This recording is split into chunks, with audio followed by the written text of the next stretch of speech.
సాయిరామ్.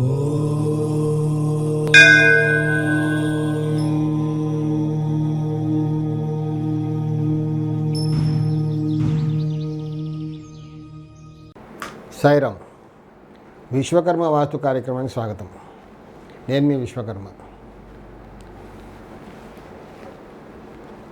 కొందరు అంటే ఈ మధ్యకాలంలో చాలామంది ఏంటంటే దేశం వదిలిపెట్టి బయటికి వెళ్ళిపోతున్నారు. కొంతమంది ఉద్యోగరీత్యా, కొంతమంది బతకడానికి డబ్బు కావాలి కదా. ఇండియాలో ఉంటే అంత జీతం అంత రాదు కాబట్టి, బయట అయితే డాలర్స్లో వస్తుంది కాబట్టి బాగా చదువుకున్న వాళ్ళు బయటికి వెళ్ళిపోతున్నారు. ఎంతోమంది ప్రయత్నం చేస్తున్నారు కదా. అందరికీ వీసా రావడం కాస్త ఇబ్బందికరంగా ఉంటుంది. కొందరికేమో అప్లై చేయగానే వచ్చేస్తుంది. అంటే దీనికి కారణం ఏంటంటే నా ఒక ఎక్స్పెరిమెంట్స్లో నాకున్న 40 సంవత్సరాల అనుభవంలో నేను గమనించింది ఏంటంటే, వాళ్ళు ఉన్న ఇంట్లలో ఉత్తర వాయువ్యంలో దోషం ఉంటే ఈజీగా వీసా వస్తుంది, బయటికి వెళ్ళిపోతారు. అలా లేని నెలలో వాళ్ళు కూడా వెళ్తారు, కానీ కొంచెం కష్టంగా. కానీ ఇక్కడ గమ్మత్ జరుగుతుంది. ఇది గమ్మత్ అనాలా లేకపోతే ఏంటో నాకు కూడా 40 years నుంచి అర్థం కావట్లేదు.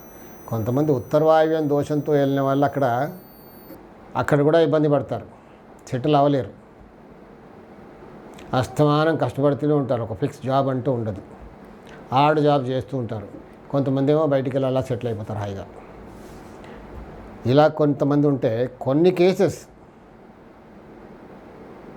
అంటే చాలా తక్కువ పర్సెంటేజ్ అనొచ్చో లేకపోతే ఎక్కువగా ఉంటుందో తెలీదు, కానీ నేను గమనించిన కేసెస్లో మాత్రం గమ్మత్తైన పరిస్థితి ఇది. నేను కొందరిని చూశాను, ఒక్క కంట్రీకి వెళ్ళడమే చాలా ఇబ్బంది కొంతమందికి వీసా రావడం. కొంతమంది ఏమో 4-5 కంట్రీస్కి, ఒక కంట్రీకి వెళ్ళి అక్కడ సెటిల్ అవ్వలేదు, కష్టపడి ఏదో ఉద్యోగం దొరికింది, ఇంకా సెటిల్ అవుతున్నాం అనుకున్న క్షణంలో ఇంటి నుంచి ఏదో కబురు, అంతే. అక్కడ అంతా వదిలేసి మళ్ళీ రిటర్న్ రావాలి. మళ్ళీ రిటర్న్ వచ్చేసారు. మళ్ళీ ఇక్కడ స్వస్థలంలో కొన్నాళ్ళు ఉన్నారు. మళ్ళీ ఇంకో కంట్రీ అప్లై, మళ్ళీ అక్కడ కూడా వీసా వచ్చేసింది. కొంతమందికి ఎంత కష్టపడ్డా రాదు, అర్హతలు ఉండి రాదు. కొంతమందికి ఇలా జరుగుతుంది. ఇంకో కంట్రీకి వెళ్ళిపోయారు, అక్కడ కాస్త కష్టపడి సెటిల్ అయ్యే సమయానికి మళ్ళీ ఇంటి నుంచి కబురు, అన్నీ అక్కడ వదిలిపెట్టి మళ్ళీ పరిగెత్తి రావాలి. ఇలా 4-5 కంట్రీస్ తిరిగిన వాళ్ళని నేను చూశాను. అక్కడే సెటిల్ అయిపోదామని వెళ్ళిపోయారు పిల్లాపాపలతో. ఇక్కడ ఎవరో ఫ్యామిలీ మెంబర్స్ అంటూ ఉంటారు కదా, వాళ్ళకి ఏదో రావడం వల్ల, ఏదో ప్రాబ్లం రావడం వల్ల ఇతను వచ్చేసారు వదిలిపెట్టి. మొత్తం అక్కడంతా కష్టపడదంతా కూడా అలా వదిలేసి సెటిల్ అయ్యే సమయానికి return back to India, own place. అలా వచ్చేసి ఇంకా జీవితంలో మళ్ళీ వెళ్ళలేదు, ఇంకా అలా ఉండిపోయారు, ఇంకా విసిగిపోయారు. సరే ఇక్కడ కూడా బాగుపడ్డామా, ఇక్కడ ఫుల్ ప్రాబ్లమ్స్లో మునిగిపోయారు, కష్టపడుతూ కొట్టుకుంటూ ఉన్నారు అక్కడే. సో దీనికి ఇలా జరగడానికి కారణం అంటే, ఇదంతా సోది ఎందుకు చెప్తున్నానంటే లైవ్ ఎగ్జాంపుల్స్ ఇవన్నీ కూడా. నేను గమనించింది ప్రాక్టికల్గా ఏంటంటే, ఉత్తరం హద్దు కప్పేసి, అంటే ఉత్తరం ఆనుకొని, ఉత్తరంలో ఖాళీ స్థలం వదులుకోకుండా అసలు ఇంటిని అంతా కూడా ఆనిచ్చేసి, దక్షిణంలో ఖాళీ స్థలం వదులుకొని కట్టుకున్న ఇళ్ళకి, ఉత్తరంలో రూమ్స్, దక్షిణంలో హాల్, పశ్చిమంలో చాలా ఖాళీ స్థలం, తూర్పులో రోడ్డు, తూర్పులో కొంచెమే ఖాళీ స్థలం. ఈశాన్యం దోషం, ఆగ్నేయం నడక, పశ్చిమంలో డౌన్. ఇలా దోషం ఉన్న ఇళ్ళల్లో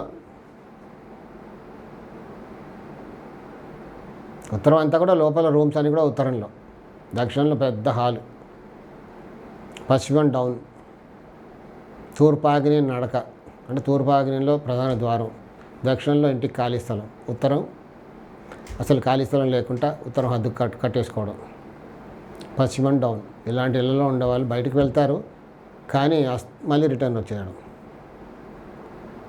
ఇదంతా లేకుండా ఈశాన్యంలో దోషం ఉన్న వాళ్ళు, నైరుతిలో దోషం ఉన్న వాళ్ళు ఒకరోజు తప్పకుండా రిటర్న్ వస్తారు, కొంచెం లేట్గా. ఇప్పుడు నేను ఇందాక చెప్పినట్టుగా పశ్చిమంలో డౌను, ఉత్తరంలో కట్టడు, ఉత్తరంలో ఖాళీ స్థలం లేకుండా, దక్షిణంలో ఖాళీ స్థలం, దక్షిణంలో పెద్ద హాలు, తూర్పాగ్ని నడక, పశ్చిమం కాస్త డౌను, ఇలాంటి ఇళ్ళల్లో ఉన్న వాళ్ళు వెళ్తారు బయటికి. తీరా అక్కడ సెటిల్ అయ్యి ఇంకా సెటిల్ అయిపోతాం అన్న సమయానికి మళ్ళీ రిటర్న్ వచ్చేయడం. ఇలా వీళ్ళ పరిస్థితి జరుగుతూ ఉంటుంది. ఇలా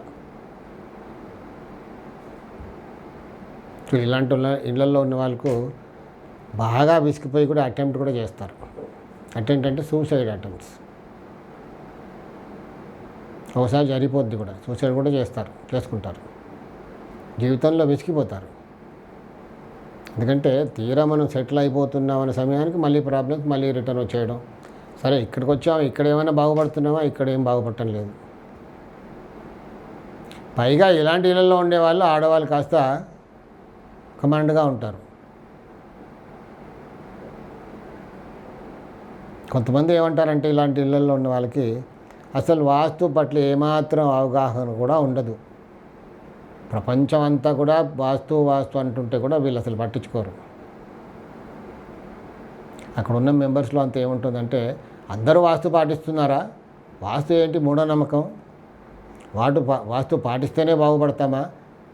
అన్యమతస్తులు, క్రిస్టియన్స్, ముస్లిమ్స్ వాస్తు పాటిస్తున్నారా? మన హిందూస్లో కూడా ఎంతమంది వాస్తు పాటిస్తున్నారు? పాటించని వాళ్ళు కూడా హాయిగా ఉన్నారు కదా. సో మన కర్మ ఇలా కష్టపడుతూనే ఉండాలి, సాధిస్తూ ఉండాలి, అంతే, బ్రతుకుతూ ఉండాలి. వీళ్ళు పైగా దేవుడిని మాత్రం నమ్ముతారు. దేవుడిని ఈశాన్యంలో పెట్టుకొని పూజ చేస్తారు. వాస్తు నమ్మరు కానీ దేవుడిని ఈశాన్యం మాత్రం పెడతారు అక్కడ. అదో గమ్మత్తుగా అనిపిస్తుంది.